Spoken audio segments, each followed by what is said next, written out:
2:20 p.m. on Saturday, March 27th, right? Yeah, it's March 27th. It's the first chase of the year.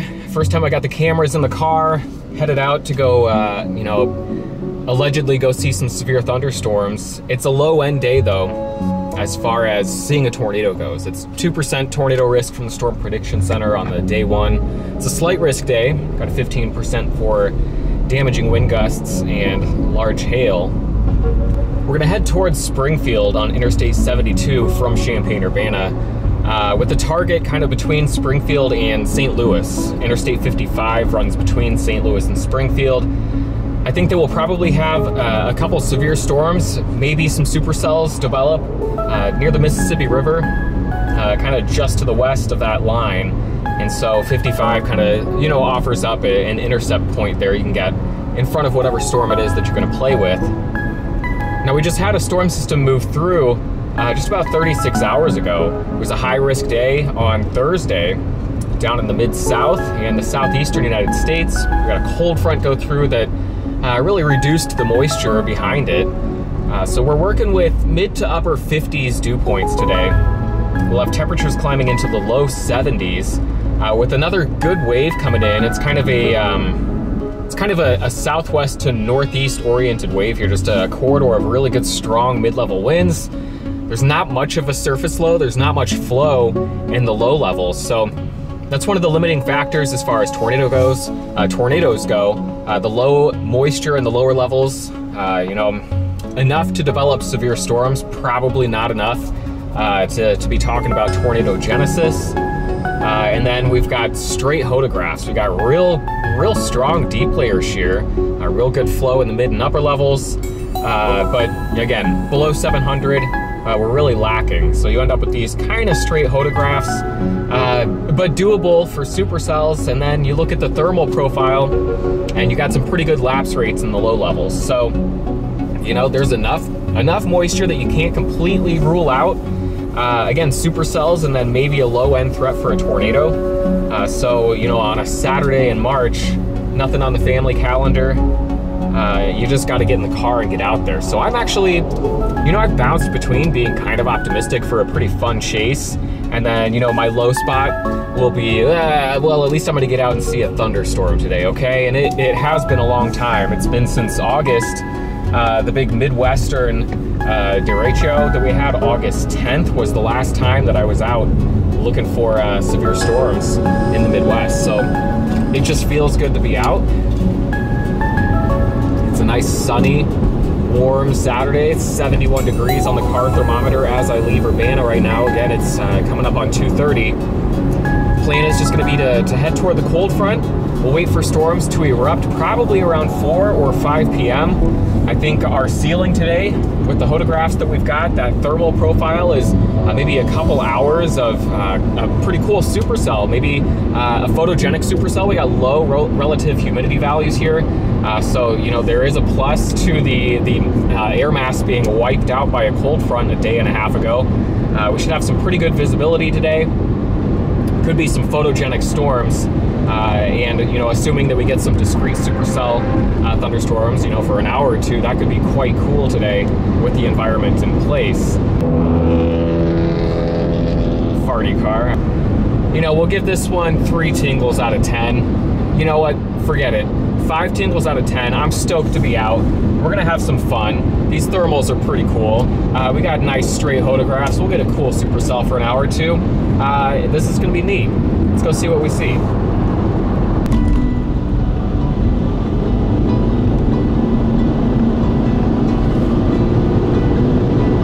Oh yeah, it's spring. We're doing it. We're gonna see my first March tornado. That's what we're doing. We're gonna overachieve this one.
Springfield. It's 3:41, just topped off the gas tank.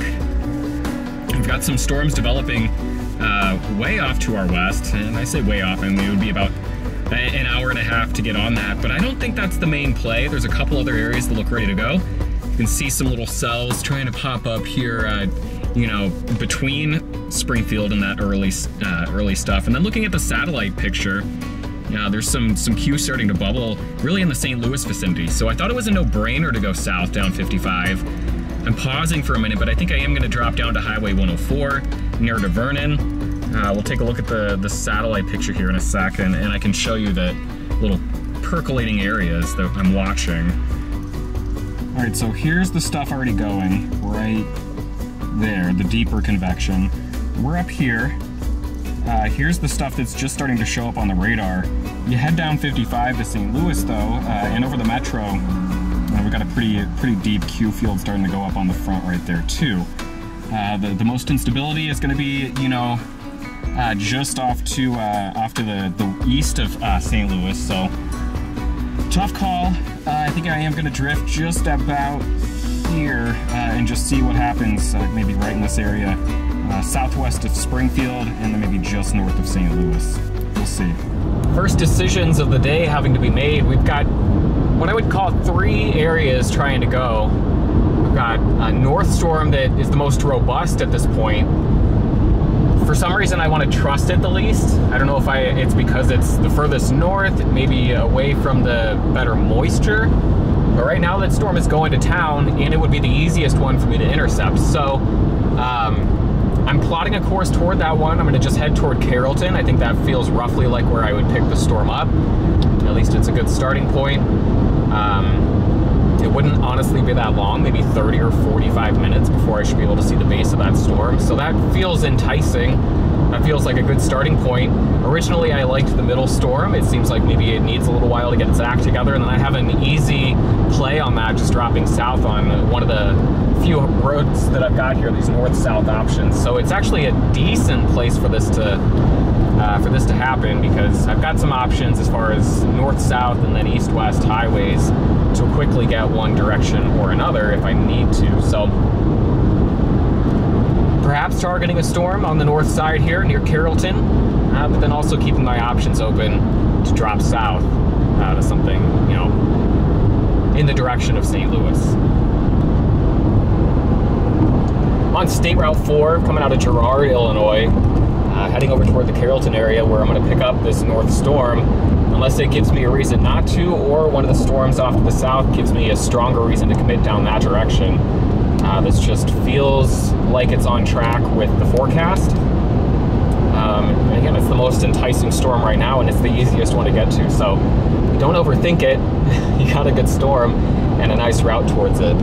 Just see what you can see, and then maybe we can read it visually and see if that's going to be the storm of the day or not. Nothing's really changed. Steep lapse rates, that's going to be the key if we're going to overachieve here.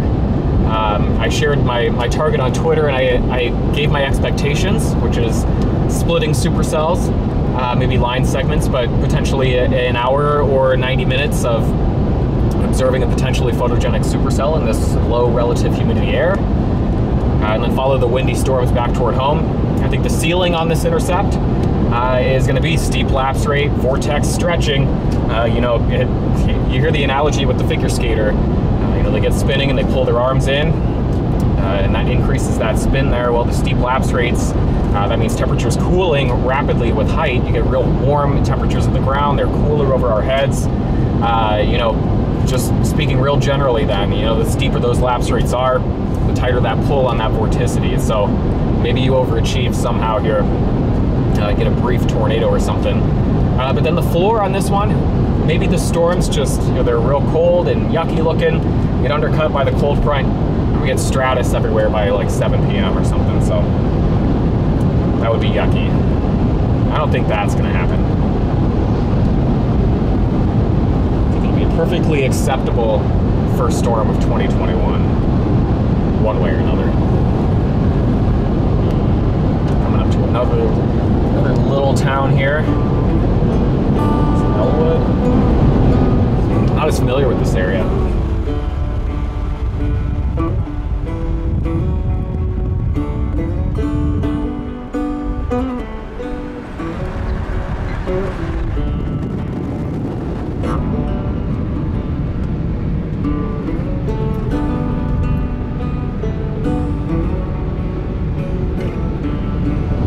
I am due east of a rather intense supercell right now that's crossing from Missouri into western Illinois. I'm gonna pick it up here. I'm gonna just keep going west toward Greenfield. You can already see the anvil here kind of spreading out in front of it, the dark core off to my right, the sunshine and blue skies to the left. That's a nice look. On radar, that is a heck of a supercell at this point. So we'll see what happens.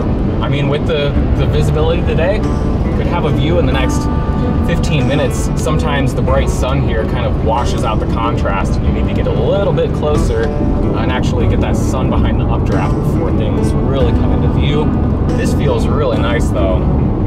It is March, it is spring, it is storm observation season. We've got an intense supercell just 30 minutes up the road. Gotta love that.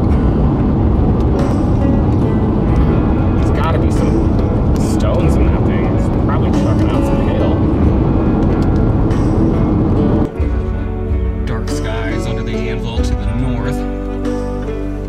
The updraft and the sun here in front of us. A gentle south breeze out ahead of our storm. Lots of mid-level banding there. And here's the latest.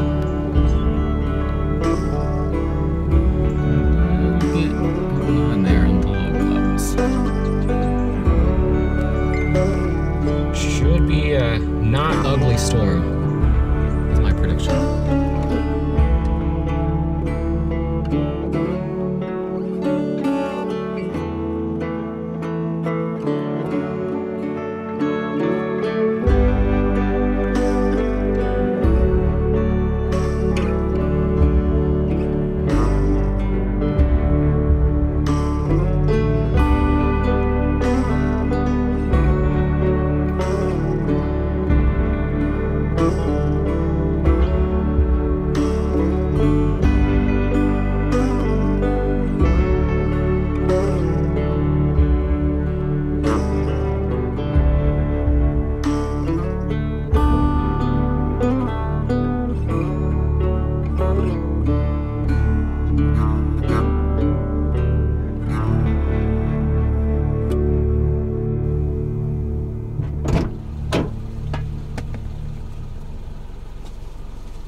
Storm's racing away from me.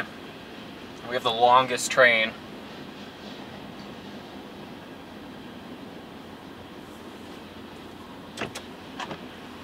Can't even see the end of it. This is awesome. Just awesome.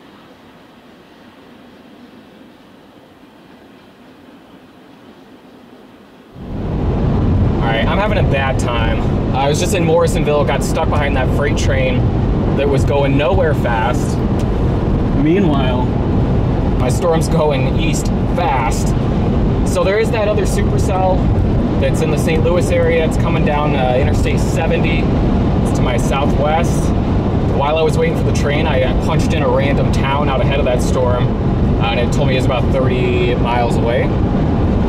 I'd drive 30 miles. I'd kill 30 miles driving east-south after that thing and just get madder and madder. So we're going to hit the reset button and try and get ahead of a Storm that's off to the southwest at sunset. I don't, you know, it's not that I think that that's going to produce a tornado down there, but it's just that that's going back towards home. So I am now going to get home about an hour or two later, which, whatever.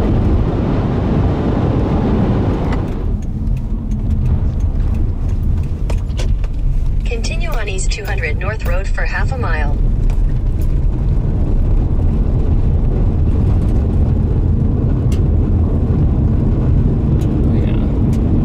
Getting dirty for no reason. Missed my turn, so we're picking up a gravel road. In a quarter mile, turn right onto North 200 East Road.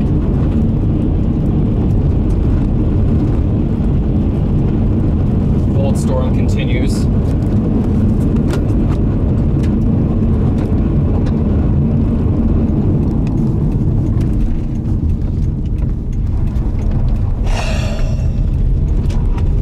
I haven't got a clue what I'm doing.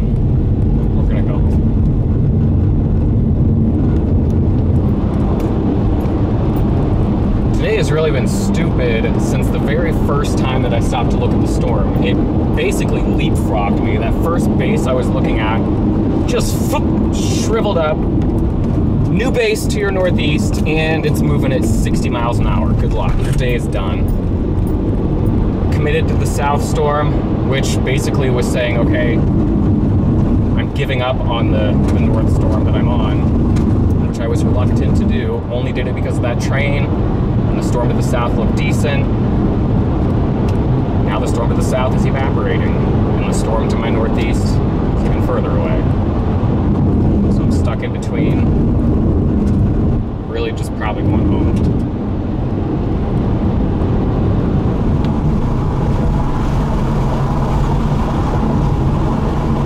Feels good. We saw a severe storm today. We saw a supercell. 66 degrees.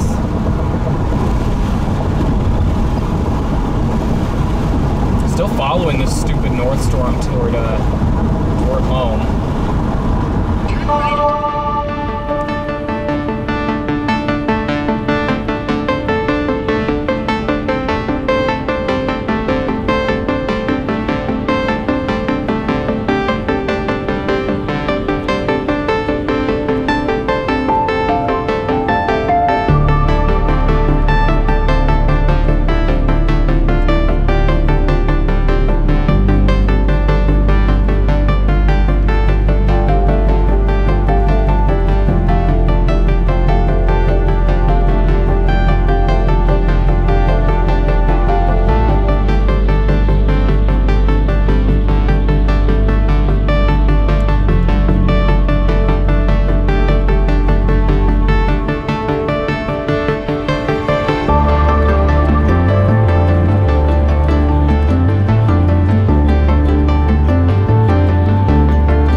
race is done. I am hungry and cranky, and gonna try and resist going after the storms off to my southwest by feasting at the original Burger King, not trademark.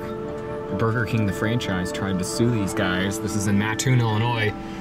And this place won, because you know what? They were here first. So, Burger King.